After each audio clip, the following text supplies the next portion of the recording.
I ask consent that the quorum call be dispensed with. Without objection, so ordered. Over the past several weeks, the American people have been witness to one of the most breathtaking indictments of big government liberalism in memory. And I'm not just talking about a website. I'm talking about the way in which Obamacare was forced on the public by an administration and a Democratic-led Congress that we now know was willing to do and say anything to pass the law. The President and his Democratic allies were so determined to force their vision of health care on the public that they assured them up and down that they wouldn't lose the plans they had, that they'd save money instead of losing it, and that they'd be able to use the doctors and hospitals they were already using. But of course we know that that rhetoric just doesn't match reality. And the stories we're hearing on a nearly daily basis now range from heartbreaking to comic. Just yesterday, I saw a story about a guy getting a letter in the mail saying his dog had qualified for insurance under Obamacare. So yeah, I'd probably be running for the exit too if I'd supported this law. I'd be looking to change the subject.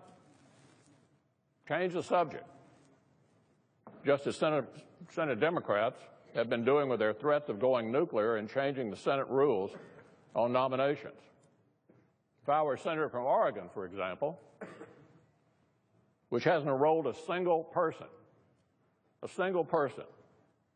for the Obamacare exchange, I'd probably want to talk about something else too. But here's the problem with this latest distraction. It doesn't distract people from Obamacare, it reminds them of Obamacare. It reminds them of all the broken promises. It reminds them of the power grab. It reminds them of the way Democrats set up one set of rules for themselves and another for everybody else. One set of rules for them and another for everybody else. Actually, this is all basically the same debate. And rather than distract people from Obamacare, it only reinforces the narrative of a party that is willing to do and say just about anything to get its way. Willing to do or say just about anything to get its way. Because that's just what they're doing all over again. Once again, Senate Democrats are threatening to break the rules of the Senate, in order to change the rules of the Senate. And over what? Over what? Over a court that doesn't even have enough to? Millions of Americans are hurting because of a law Washington Democrats forced upon them. And what do they do about it? They cook up some fake fight over judges. A fake fight over judges that aren't even needed.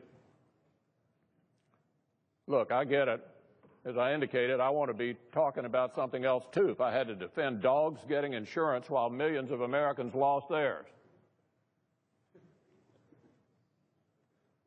But it won't work. And the parallels between this latest skirmish and the original Obamacare push are just too obvious to ignore. Think about it. Just think about it. The majority leader promised over and over again that he wouldn't break the rules of the Senate in order to change them. This was not an ancient promise. July the 14th, on Meet the Press, said we're not touching judges. This year, July 14th, Meet the Press, we're not touching judges. Then there are the double standards.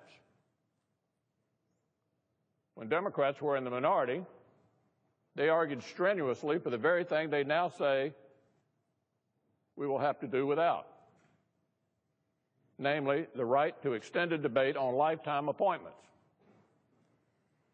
In other words, they believe that one set of rules should apply to them,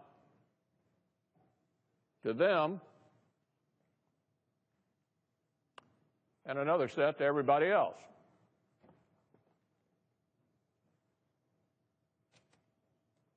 He may just as well have said, if you like the rules of the Senate, you can keep them. Huh? If you like the rules of the Senate, you can keep them.